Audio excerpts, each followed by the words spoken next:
What's going on, everyone? So I really do think that the Lakers should consider trying to get under the first apron. I talked about this briefly in my trading Austin Reeves video, whether you want to trade Reeves or not. I touched about this briefly in regards to Austin Reeves. But the point, regardless, whether it's Reeves or somebody else, I do think makes a world of sense for the Lakers, given their limited assets and the fact that they just got Luka. And they have so many needs, right? You need wing depth, you need center depth, you need a lot of things. And the Lakers just don't have the assets unless they trade in Austin Reeves or something like that to go get all these things. They have one first, one second, and then a couple pick swaps. Our team's really giving guys up for a couple pick swaps, especially now that the Lakers have Luka, right? Where, why would I want the 2028 pick swap when Luka is and the Lakers are probably going to be good? It's probably never going to get conveyed, right? Those are the kind of things that kind of hinder the Lakers now. But here's why you need to get under the first apron, which, by the way, little brother did. The Clippers. Clippers got under the first apron. The reason you do that is because now you become a buyout candidate, right? Or a buyout destination. Because right now, based on the new CBA, Lakers cannot sign anybody off of a buyout making more than the mid-level exception because they're a first apron team. Lakers are about 7 and some change, so let's call it $8 million. Lakers need to shed $8 million worth of salary. If they can shed $8 million worth of salary, they would get under the first apron.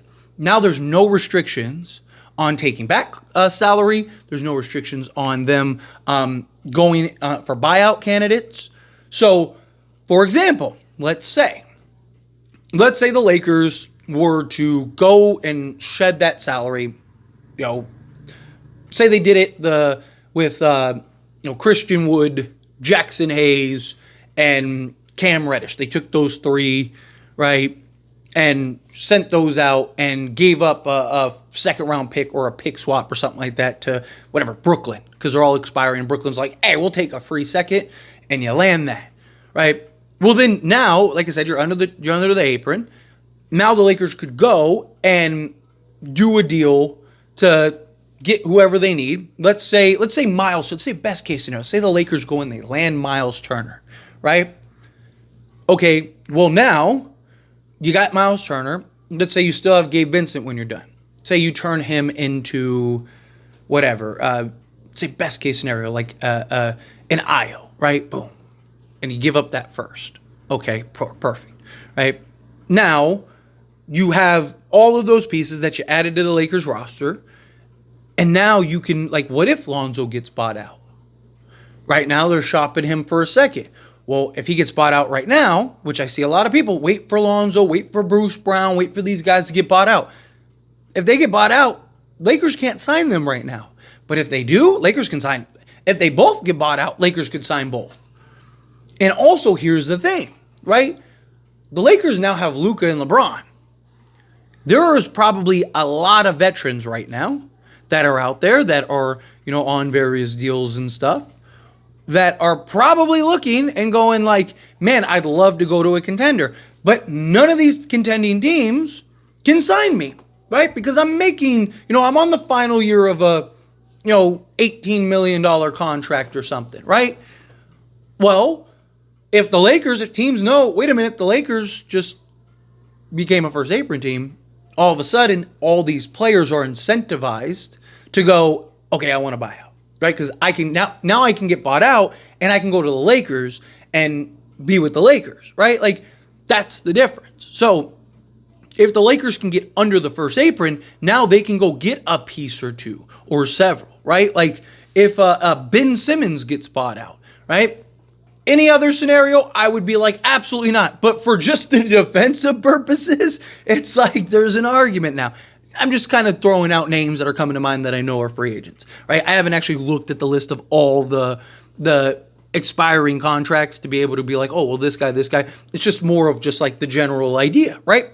The problem is I don't think you'll be able to just, take 3 guys and just ship them off to a team. Right? I don't how many, because that team has to buy those guys out and all that stuff. It's just, there's not the incentive, right? However, And this is why I've talked about trading Austin Reeves. This is where Austin Reeves comes into place. Austin Reeves is an actual valuable piece, right?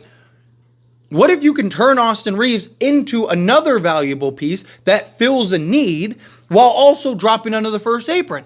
If we could turn Austin Reeves into Walker Kessler and and whatever else, let's say you remove the pick protections, because who cares at that point? You have Luka for 2027. You're not tanking anyway. So who cares, right? So if you can find a path to end up landing Kessler, okay, well, now you got your center for now and the future.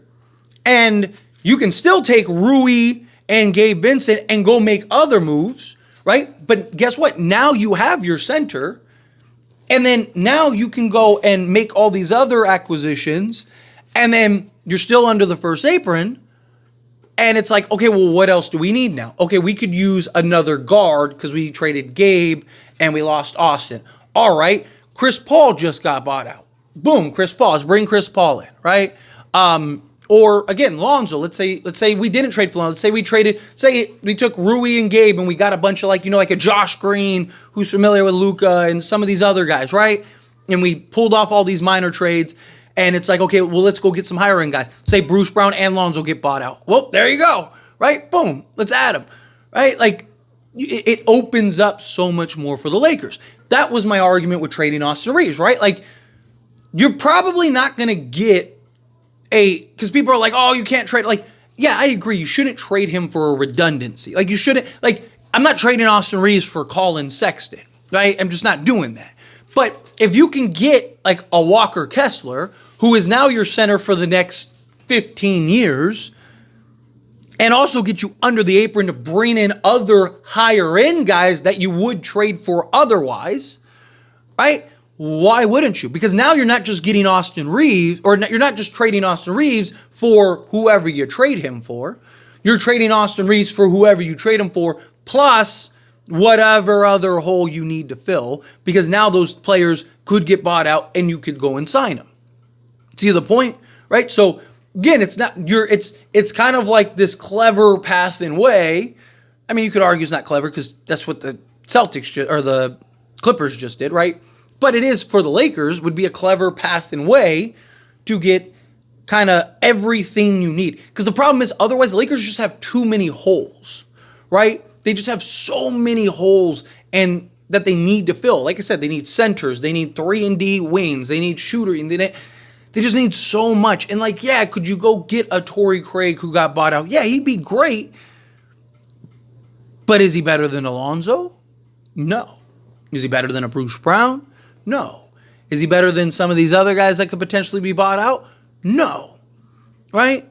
So again, it opens up and allows the Lakers to still go make the trades that they want to make, but build just a much more competent, much more deeper, much more rounded team around LeBron and Luka, because those are your two guys. Those are going to be your primary ball handlers anyway. Luka's going to be on the ball 99.999999999 all the way to 0.0001% of the time, right? Like that's just how it's going to work. And then LeBron, he's going to be on ball some of the other times because you'll probably always have one of them on the court, right? Luka's on the bench getting rest, LeBron's in the game. LeBron's, on the bench getting rest, Luka's in the game, and you just keep alternating those two, right? So to me, it's like fill out all the pieces that you want around those two, which luckily is the same, right? Like the things you want around LeBron are the same things you want around Luka. So if you can get all those things, because how else do you get that, right? Like could you go trade for, Day'Ron Sharp and Alonzo? Sure, right? Like giving up your assets and you're doing all that stuff, and yeah, you might have kept Reeves, but would you rather be able to go and trade for those guys, or trade for Kessler, go get Lonzo or whatever else, and go get, instead of getting one higher end piece, instead of spending $22 million on one guy, say you spend $22 million on 2 or 3 guys, right? Say Charlotte. You could trade for Alonzo, or you could get a Josh Green and a Cody Martin. 2 sizable, 6'6", 6'5", 6'6", combo wings, right? And still go get a Walker Kessler, and you got all those guys. And then now you get under the apron. Free agents become available. Lonzo becomes available. Oh, we were just going to trade for him. Instead of trading for him, we just sign him, right? Or Bruce Brown. Instead of trading for him, we're just going to sign him, right? Like, that's the point. So this just kind of, it gives them the option to get more depth. It gets them the option to get more kind of higher end pieces. It also gives other players who right now, because again, none of these teams outside of like OKC, none of these stars or none of these, not stars, but none of these role guys or the higher end role guys or the veteran role guys or any of them, none of them, why would any of them want to negotiate a buyout when they can't, like, so I'm going to negotiate a buyout to go to a bad team? Like, that's silly. I might as well just stay where I'm at, make the money that I'm making, and then go to a good team next season, right? But now if the Lakers, it's like, ooh, hang on. I could go and team up with Luka and LeBron, play a key piece. I'm exactly what they need. All of a sudden, there's that incentive to like, okay, maybe I should do this. So anyway, as always, this is a discussion, and I pass the question to you. Let me know your thoughts and opinions down in the comments below. What do you think? What are your thoughts? Think the Lakers should try to get under the first apron? Like I said, need about $8 million. Could you do the same thing with like a Gabe Vincent? Sure. But again, what team is willing to just take Gabe Vincent? Right? Even if they're willing to give up a second. Like Utah, are they taking Gabe Vincent and, a first? Probably not. But Austin Reeves, get back Kessler. It's just kind of a thought. So anyway, again, let me know how you feel down in the comments below. That being said, if you haven't liked this video, hit that like button. Helps me a lot. So we enjoy these types of videos, and I truly appreciate it. Not subscribe channel, hit that subscribe button. Turn on the bell notifications. Appreciate y'all. See you in the next one.